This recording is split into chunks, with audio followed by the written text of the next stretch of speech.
amis, eh bien voilà, on en avait parlé des derniers défis pendant ce Confinement Challenge. Et je vous avais proposé de pourquoi pas vous lire le bouquin que j'ai écrit il y a quelques années, de vous le lire un petit peu en live. Bon, finalement en live c'était peut-être un peu compliqué, donc je me suis dit tiens, pourquoi pas leur lire comme ça devant la caméra et faire un montage pour agrémenter ça de photos, éventuellement de vidéos, pour que le poids des mots et le choc des photos soit un peu plus sympa, quoi, voilà. Donc si vous voulez bien, on va commencer. Hein, donc ce bouquin s'appelait Terminator, l'anonyme champion du monde. Alors pourquoi Terminator? C'est pas parce que je me la pète, voilà, ceux qui me connaissent savent très bien que c'est pas le cas.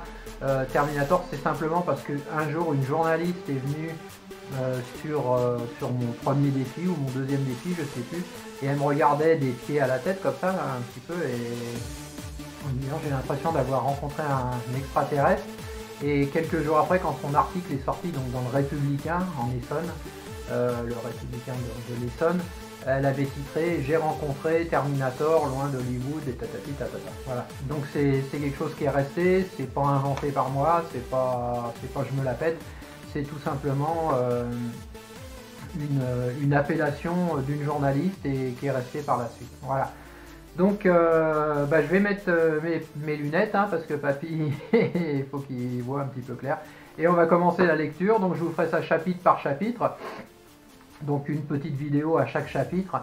Et puis voilà, vous me direz si ça vous a plu. N'hésitez pas à partager, n'hésitez pas à liker donc ma chaîne YouTube sur laquelle je vais la mettre. À partager autour de vous en proposant aux gens de liker les pages Facebook, Instagram, Twitter, etc. Vous le savez, hein, je l'ai déjà dit, mais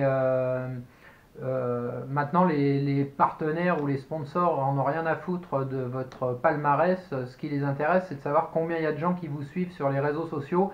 Donc plus vous serez à liker et à suivre mes pages, même si après vous n'êtes pas voilà, tout le temps là à commenter, bien que ce serait beaucoup plus sympa, je l'avoue, mais voilà, juste le fait d'être présent et de liker me permettra donc d'avoir éventuellement de toucher plus de partenaires et de pouvoir continuer à vous proposer des défis toujours plus dingos les uns que les autres, et qu'on ait une relation comme ça, comme on a eu là sur le Confinement Challenge, avec des lives un petit peu tout le temps, et moi j'ai trouvé ça super sympa. Voilà, donc on va commencer avec le premier chapitre.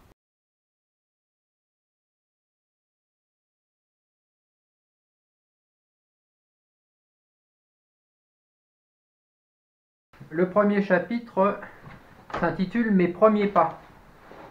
Donc, je m'installe correctement. Voilà. Alors, j'hésiterai pas s'il y a des petites... vous savez, des fois, il y a des petits chiffres à côté d'un mot qui demande une explication. Donc, je vous dirai à chaque fois entre parenthèses et je vous lirai l'explication, voilà, pour que ce soit plus facile. Donc, mes premiers pas. Ironman Around the World. Que peut bien cacher ce nom barbare? Comment et pourquoi en suis-je arrivé à ne vivre que pour réussir à mettre en place ce challenge? Comment et pourquoi un simple rêve de gamin peut devenir une obsession qui régit votre vie et celle de vos proches? Comment la mise en place d'un simple défi sportif peut-il devenir un réel parcours du combattant? Pour comprendre mes motivations, mon acharnement à ne jamais baisser les bras, mais également pour partager ma passion du sport, de l'effort, du dépassement de soi et de l'abnégation, installez-vous sur mon porte-bagages et laissez-moi vous guider. Ainsi, vous pourrez découvrir et partager cette force invisible qui me guide depuis ma plus tendre enfance. Vivre de l'intérieur ce qu'un athlète doit traverser pour faire connaître ou reconnaître sa discipline s'il ne pratique pas un sport dit populaire comme peut l'être le football, le cyclisme, le tennis.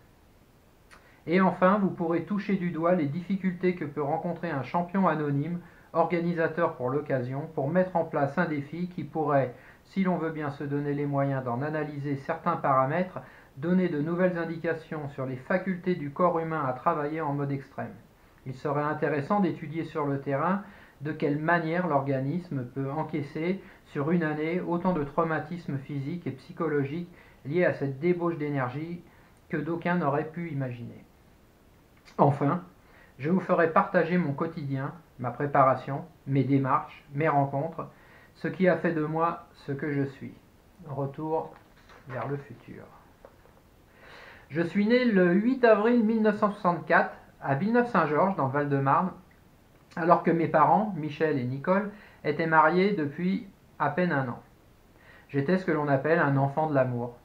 Nous vivions à Hyères, dans l'Essonne, et c'est là que je passerai les 30 premières années de ma vie. Mon frère Laurent, que nous surnommerons rapidement Bubule en raison de sa capacité à se transformer en bulldozer, rejoindra la famille 19 mois plus tard, après ma naissance.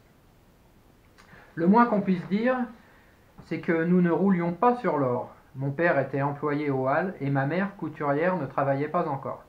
Il faut reconnaître qu'élever deux énergumènes comme nous représentait déjà un sacré boulot. J'ai débuté le sport par la pratique du foot vers l'âge de 8 ou 9 ans. C'était un peu le passage obligatoire car mon père avait été en son temps un excellent joueur de ballon. De situation modeste, ses parents avaient 5 enfants à nourrir. Aussi avait-il commencé, gamin, à jouer pieds nus au club de Choisy-le-Roi. Compte tenu de ses réelles dispositions sur le terrain, le club lui avait refilé une vieille paire de chaussures à crampons. Plus tard, après avoir été repéré, il intégra le mythique club du Red Star et put même jouer aux côtés d'un certain Djorkaeff. Sa carrière aurait certainement pris une autre tournure s'il n'avait pas rencontré ma mère et si la guerre d'Algérie n'était pas venue se dresser sur sa route. À cette époque, le sport n'était pas vraiment considéré comme un boulot et il était souvent donné de choisir aux sportifs entre le sport et sa belle. J'ignore si mon père a fait le bon choix. Certes, s'il avait opté pour le sport, je ne serais pas là aujourd'hui à vous conter mes aventures. Pourtant, je me demande toujours ce que vaut une vie si elle doit être vécue avec des regrets, d'autant que je sais que mon père a mal digéré cette période de sa vie. Toutes ces années, il a traîné ce fardeau, trop fier pour en parler et pour partager sa peine. Lors d'un accident de la circulation, alors que j'avais seulement 1 an, il a perdu l'usage d'un œil, mais, en dépit de ce handicap, il a continué à jouer à un bon niveau. Plus tard, amené à côtoyer des personnes inaptes à le soutenir, mais plutôt disposées à le conduire vers des chemins chaotiques, il finira par les imiter en se tournant vers l'alcool. Même si le football n'était pas mon truc, pour faire comme papa, j'ai joué à tous les postes. Finalement, la place de gardien de but se révéla être celle qui me convenait le mieux. Ainsi, je pouvais m'adonner à ma passion favorite, à savoir me jeter dans la gadoue et les mardeaux sans pour autant me faire gronder. Le rôle du gardien de but étant, si je ne m'abuse, de plonger pour stopper la balle.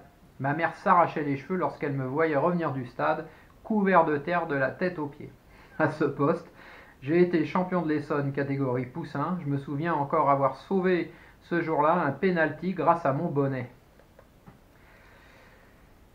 Le joueur se tenait en face de moi, prêt à tirer. Mes jambes tremblaient car toute la pression du match reposait sur moi. Si j'arrêtais ce tir, nous étions champions de l'Essonne. S'il passait, nous étions seconds. Drôle de responsabilité à 10 ans que de tenir entre ses mains l'avenir de 10 camarades de jeu. Il s'élança enfin, certain de sa réussite, et envoya le ballon vers moi. Je tombai à genoux et, catastrophe, la balle me passa juste par-dessus la tête. Mais mon bonnet fétiche ralentit la balle qui stoppa sa course juste derrière moi, à quelques centimètres de la ligne fatidique.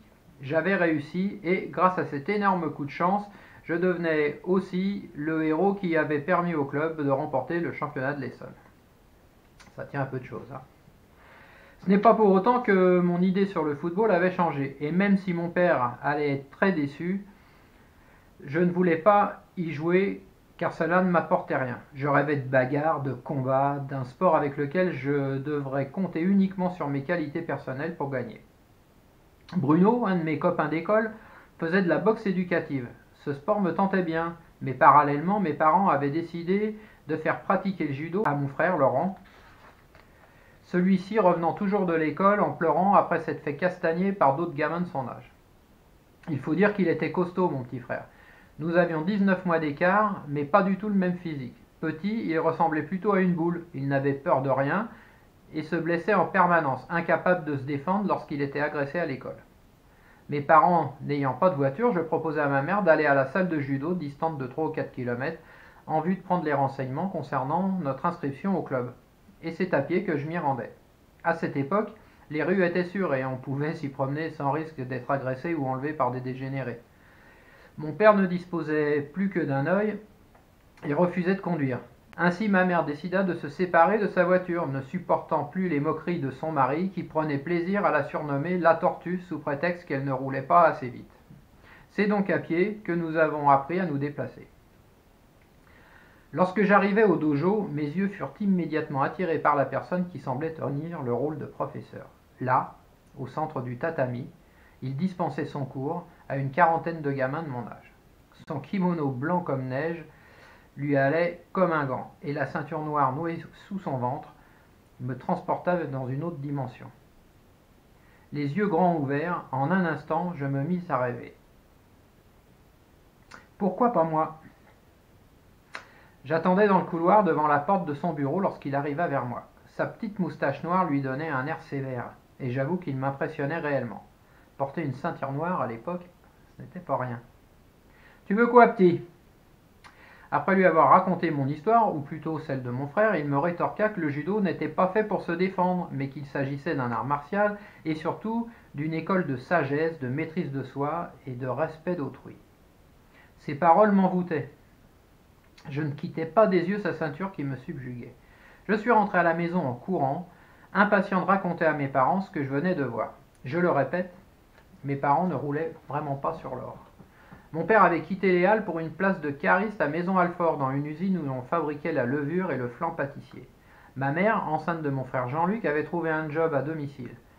Elle travaillait dans un atelier de couture situé à une centaine de mètres de notre appartement. À longueur de journée, elle cousait des robes et des jupes pour gagner 1 franc ou 2, alors que ces mêmes robes étaient revendues 450 ou 500 francs dans des magasins huppés de la capitale. Après avoir longuement parlementé, car initialement il s'agissait seulement de mon frère, ils acceptèrent de nous inscrire tous les deux au judo club Hierrois. J'avais 10 ans. J'étais fier comme Artaban dans mon kimono tout neuf lorsque pour la première fois je mettais les pieds sur le tatami. Ma ceinture blanche, puisque c'est la couleur dévolue aux débutants, me satisfaisait peu. Il allait falloir travailler pour changer cette couleur palichonne, et ce, rapidement. Le cours de boxe de mon copain Bruno avait lieu un petit peu avant mon cours de judo. Une demi-heure séparait les deux cours. Je décidai donc de pratiquer la boxe avec lui, sans que, bien évidemment, mes parents ne le sachent, et cela durant 2 ou 3 mois. Jusqu'au moment où le professeur qui me réclamait sans cesse la cotisation décide d'aller voir mon père pour connaître ses intentions. Ce jour-là, j'ai pris une leçon de boxe particulière et je crois que l'envie de boxer m'a quitté en recevant les coups de mon paternel. Une année s'était écoulée lorsqu'enfin j'obtins ma ceinture jaune. Nous étions en 1975 et M. Bridou, mon professeur, me proposa de participer au championnat de l'Essonne.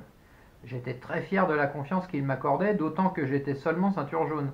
Il est vrai que j'avais un beau gabarit, puisque à 11 ans je pesais 61 kilos. J'allais donc devoir combattre dans la catégorie des 60-66 kilos. Arrivé sur place, après avoir satisfait à la pesée, j'entrai dans un grand gymnase où se trouvaient tous les jeunes de mon âge, issus de tous les clubs du département. Que de monde! Ce qui me choqua le plus à ce moment-là, c'est que je devais être un des seuls gamins à porter une ceinture jaune. Tous étaient noués de ceintures de couleur allant de la verte à la marron. Mais dans quelle galère je me suis encore embarqué, pensais-je alors. Monsieur Bridou, conscient de ma tension, vint me voir et me rassura en me disant que la couleur de la ceinture n'était pas très importante, qu'en fait elle servait seulement à tenir le pantalon. Selon lui, la valeur du combattant ne s'exprimait pas en couleur, mais en sagesse et en combativité. Je n'étais qu'à moitié rassuré, d'autant que mon nom venait d'être appelé et que je me retrouvais sur le tatami face à mes adversaires. Bien entendu, j'étais le plus léger de la catégorie et également le moins gradé. En fait, tout pour plaire.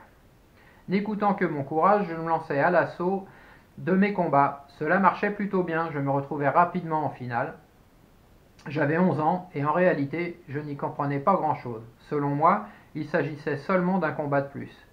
Cette finale-là, ma première, je la remportais avec panache avant même la limite du temps réglementaire. Et pour la première fois, j'étais fier de moi. Je prenais enfin conscience de ce que je venais de réaliser et qui m'octroyait le titre de champion de l'Essonne. Monsieur Bridoux était lui aussi heureux de ma victoire, mais il n'exprima aucun sentiment, pas une félicitation ni même un sourire.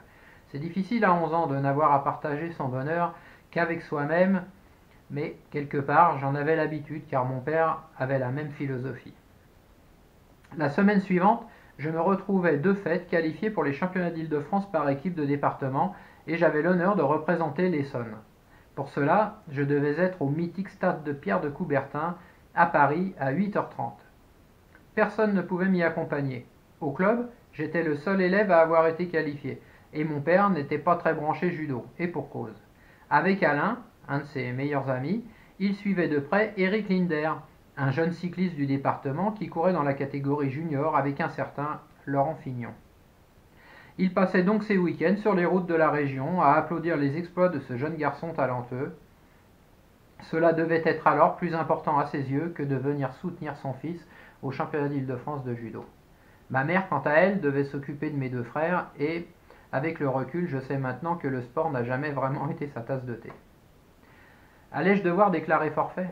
Certainement pas. Je décidai de me rendre en train et en métro à ce rendez-vous incontournable à mes yeux. Mon père me réveilla à 5h du matin et me souhaita bonne chance. Au fond de moi, je lui en ai voulu longtemps.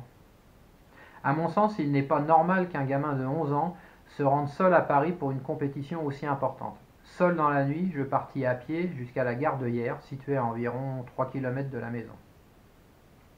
Je n'en menais pas large. Vinrent ensuite les 25 minutes de train qui me menèrent à Paris, gare de Lyon. Il ne me restait plus qu'à prendre le métro. Dans les couloirs de la station Bastille, lieu de rendez-vous des loupards de la capitale, j'ai vraiment eu la trouille. Finalement, je suis arrivé sans encombre au stade Pierre de Coubertin.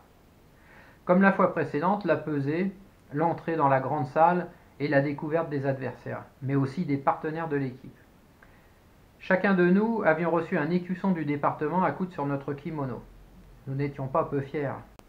La seule ceinture noire de la salle se trouvait dans notre équipe, un jeune de 16 ans, musculairement monstrueux, dont le père n'était autre que le professeur du célèbre Jean-Luc Rouget, premier français à avoir été champion du monde de judo.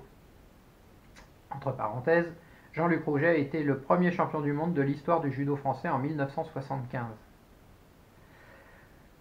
Aucun de ces combats n'a duré plus d'1 minute. En fait, celui qui restait plus de 15 secondes en face de lui était vraiment un costaud.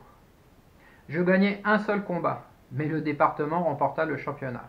Un peu honteux de ma performance, mais j'étais néanmoins champion d'Île-de-France par équipe, avec ma ceinture jaune, et seulement une semaine après avoir remporté le titre essonnien. Avec qui allais-je partager ce nouveau bonheur? J'étais seul.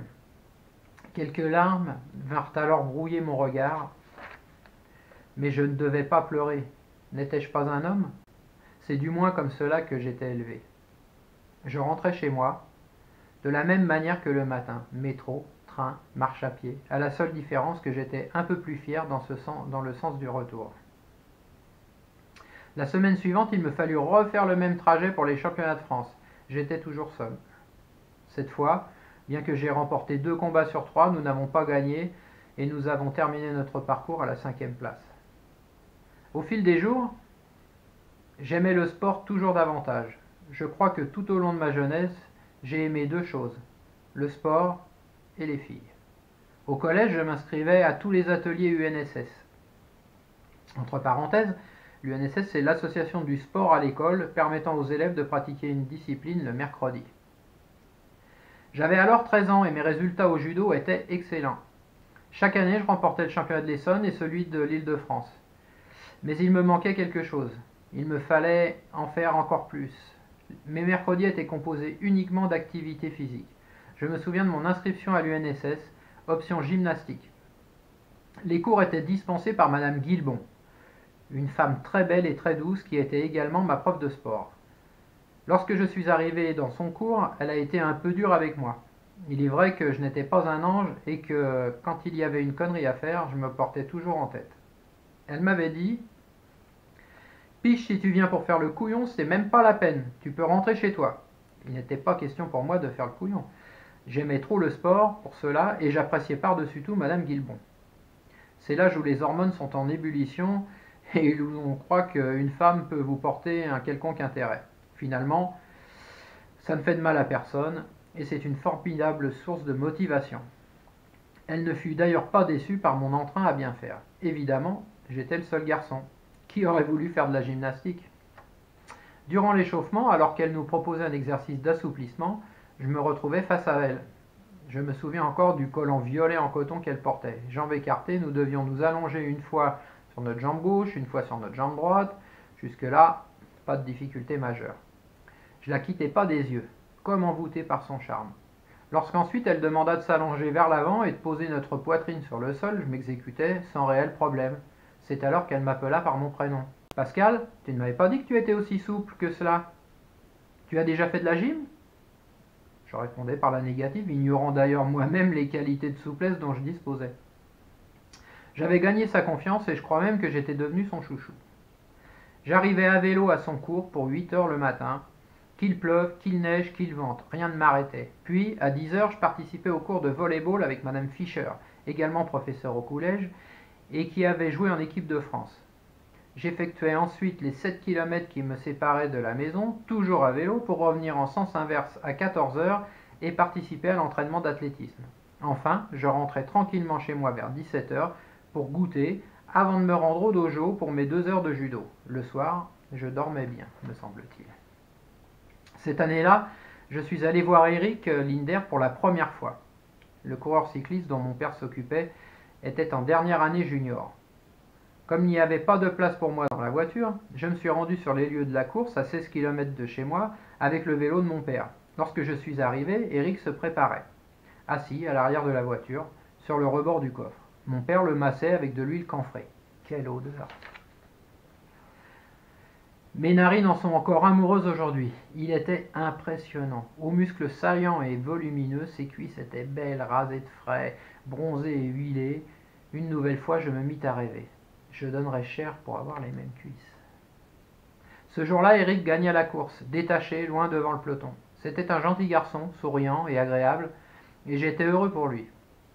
Je repris mon vélo pour rentrer à la maison, mais je n'avais plus du tout la même motivation. Il fallait que je me forge les mêmes cuisses que lui. Au retour de mon père, je lui fis savoir que je désirais faire du cyclisme. Lorsqu'il m'expliqua que nous n'en avions pas les moyens et que c'était impossible, j'étais abattu. Je le souhaitais tellement. Aussi, je continuais à m'entraîner avec quelques copains de mon âge qui faisaient de la compétition. Un short, un vélo. Il ne m'en fallait pas plus pour me sentir comme un coureur cycliste. Sans être une lumière, je me défendais plutôt bien et je fus repéré par Gérard Colombel, le fils du président du club de vélo. Celui-ci vint parler à mon père et lui força un peu la main. Ils se débrouillèrent pour me trouver quelques pièces pour équiper un vélo que j'avais trouvé dans les poubelles et que j'avais repeint à la main, en noir, avec quelques liserés en or. Finalement, je disposais d'un vélo correct, équipé avec les braquets obligatoires pour les gamins de mon âge. Il faut dire que depuis le début, je roulais avec celui de mon père, emmenant allègrement un braquet démesuré de 52 par 13 et m'imaginant qu'ainsi mes cuisses prendraient du volume. Rendez-vous fut pris en mai pour les premières courses de la saison. Cet hiver-là, je me suis entraîné comme un fou. Je sortais avec le club le dimanche matin, revêtu d'un cuissard court, puisque mes parents n'avaient pas les moyens de me payer un collant long. Je ne craignais pas le froid. En fait, je ne craignais rien. J'avais tellement envie de pratiquer ce sport et de ressembler à Eric que même les températures les plus basses ne m'atteignaient pas. Je ne le savais pas encore, mais ces années-là m'ont permis de me forger la caboche qui fait qu'aujourd'hui je suis capable d'occulter certaines douleurs et certains passages difficiles de ma vie de sportif. Bien entendu, en parallèle, je continuais le judo. C'est d'ailleurs dans cette discipline que je voulais devenir champion du monde. Fan de Bruce Lee, j'avais puisé dans certains de ses livres les méthodes d'entraînement que j'avais fait miennes afin de peaufiner mes propres entraînements de judoka. C'est ainsi que tous les soirs, en rentrant de l'école, dans la cave que j'avais aménagée, j'effectuais mes 1000 abdos, mes 400 pompes et un gros travail de coups de poing et de coups de pied. Je terminais par un exercice de souplesse pour améliorer mes grands écarts.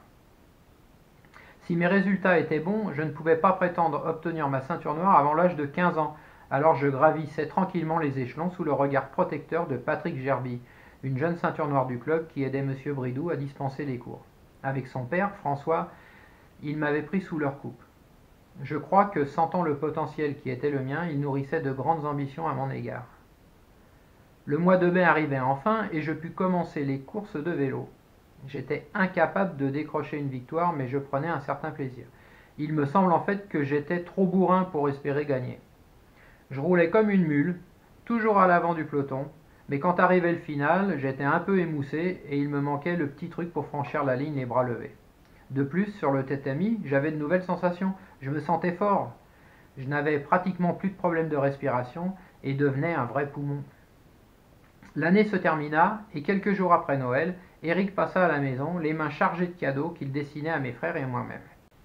Je ne me souviens plus de ce qu'il leur offrit ce jour-là, mais en ce qui me concerne, jamais je n'oublierai le présent qu'il me tendit. J'ouvris le paquet avec empressement et là, je ne pus m'empêcher de marquer un temps d'arrêt. Mes yeux se mirent à briller et ma gorge se noua. Je découvris bien plié un maillot cycliste de champion du monde. En plaisantant, Eric me dit alors « Peut-être qu'un jour tu le porteras ?» Il ne savait pas si bien dire. Quelques années plus tard, c'est Greg LeMond. Entre parenthèses, Greg LeMond est un grand champion américain, triple vainqueur du Tour de France. Donc quelques années plus tard, c'est Greg LeMond qui m'offrit le sien en me disant exactement les mêmes mots. À croire que mon destin était tracé et que tous les deux avaient été sans le savoir le facteur déclenchant à la motivation sans faille qui m'anime aujourd'hui. Je venais d'avoir 15 ans et il allait me falloir choisir une orientation en fin de troisième. Je n'étais pas un fan des études et je me croyais nul. Il est vrai que je ne faisais pas beaucoup d'efforts. Comme tous les ados, je pensais que l'école ne servait à rien, sauf à nous faire perdre notre temps. Sans être un mauvais élève à proprement parler, je ne trouvais néanmoins aucun intérêt à rester assis sur une chaise et écouter des choses qui pour moi ressemblaient plutôt à des banalités, alors qu'au même moment j'aurais pu être dehors à courir ou à pédaler. Heureusement, j'avais des facilités de mémorisation, si bien que sans travailler le soir, je pouvais récolter de très bonnes notes en contrôle.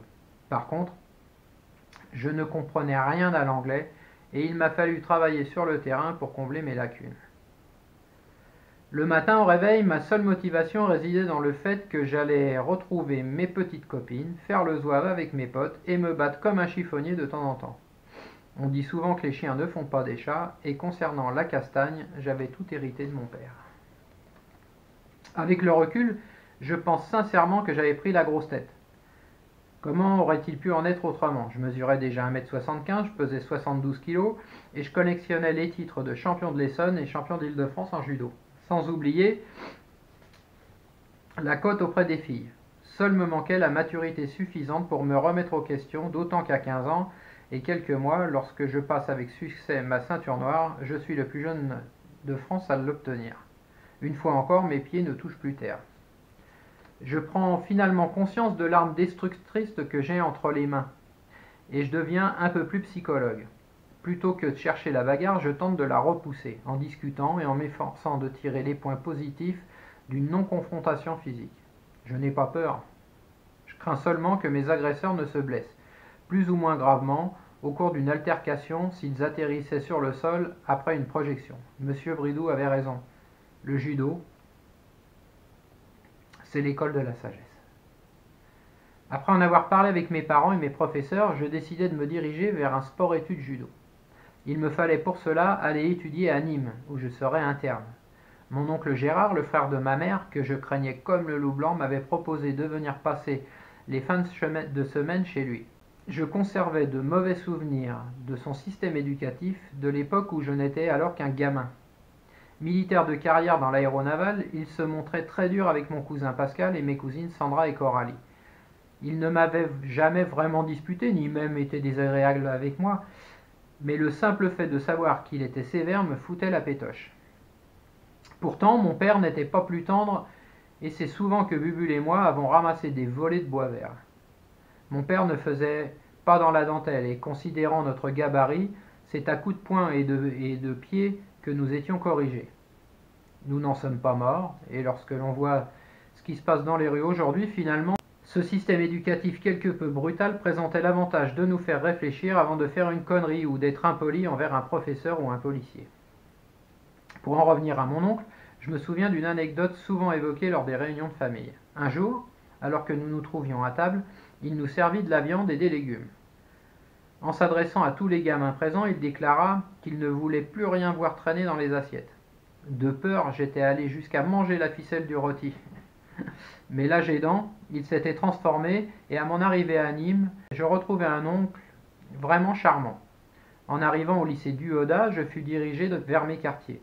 C'est là que je fis connaissance de mes camarades de section. Nous étions 7 au total et avions la chance de bénéficier de chambres de 2, alors que les autres internes du lycée devaient dormir dans des dortoirs de 80.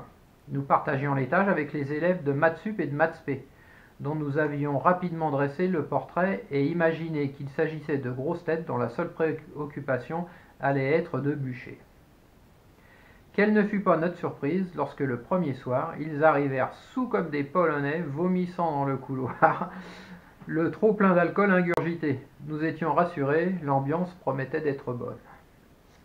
J'étais le seul de l'étage et même du lycée à être parisien.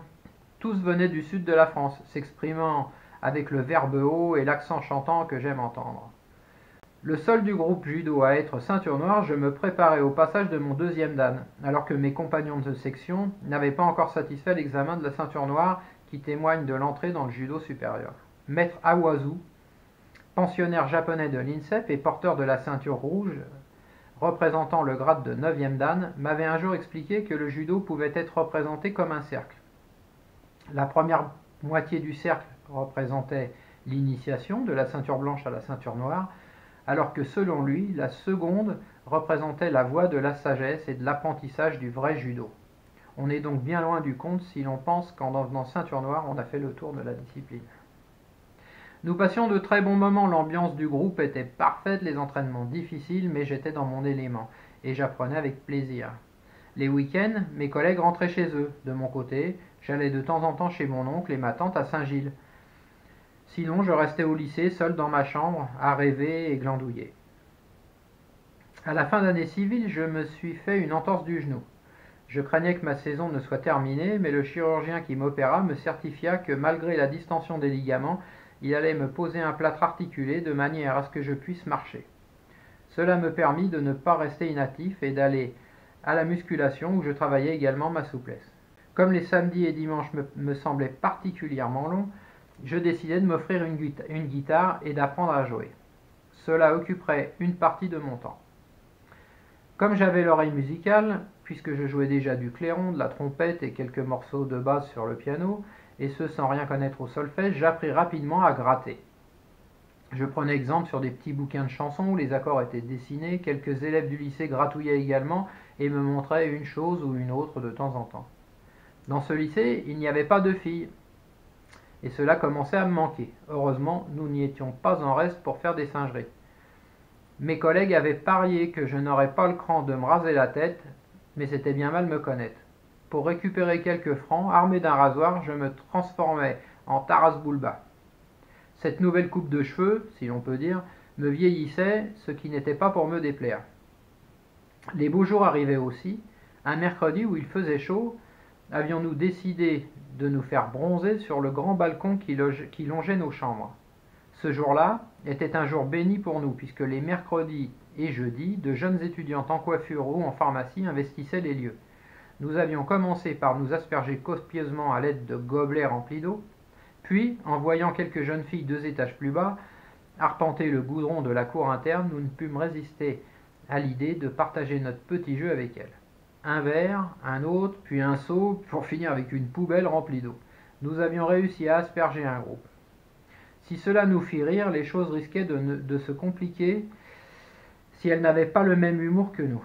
Effectivement, 3 d'entre elles montèrent à notre étage en hurlant. Faux cul, nous avions trouvé une occupation plus sérieuse. C'est là que pour la première fois je croisai le regard de Martine. Dans cet échange silencieux, quelque chose de spécial s'est passé. Comment allais-je faire pour l'aborder, moi qui, en dépit de mon apparence, était tellement timide? Elle paraissait beaucoup plus âgée que moi, ce qui n'allait pas me simplifier la tâche. Pour couronner le tout, Je venais de faire prendre une douche à sa copine. Cela n'était pas fait pour faciliter un rapprochement. Le dimanche suivant, après avoir erré sans succès une partie de l'après-midi dans les rues de Nîmes avec l'espoir de la rencontrer, je rentrais vers l'internat dégoûté de ne pas avoir pu la croiser. C'est à ce moment qu'elle est passée près de moi au volant d'une R4, une 4L, comme on dit. Nos yeux se sont illuminés l'espace d'une seconde, mais comme la rue était à sens unique, nous n'avons pas pu nous retrouver à ce moment-là. C'était parti remise. En effet, quelques jours plus tard, elle m'aborda dans la cour du lycée. Si je faisais mon kéké, mes jambes flageolaient. Nous nous sommes assis devant le portail de l'établissement et nous avons longuement discuté. Âgée de 20 ans, elle ne pouvait pas croire que j'en avais seulement 16. Aussi ai-je dû lui présenter ma carte d'identité pour la convaincre. Ce soir-là, nous sommes allés au cinéma. Pendant la séance, elle m'a embrassé, puis, à la fin du film, nous sommes partis terminer la nuit chez elle, ainsi que toutes celles qui ont suivi jusqu'à la fin de l'année. Nous étions déphasés. Préparatrice en pharmacie, Martine devait aller travailler tous les jours. Durant cette période, quelques boîtes de vitamine C ont très certainement disparu des rayons. Pour ma part, après avoir dormi en cours, j'allais à l'entraînement.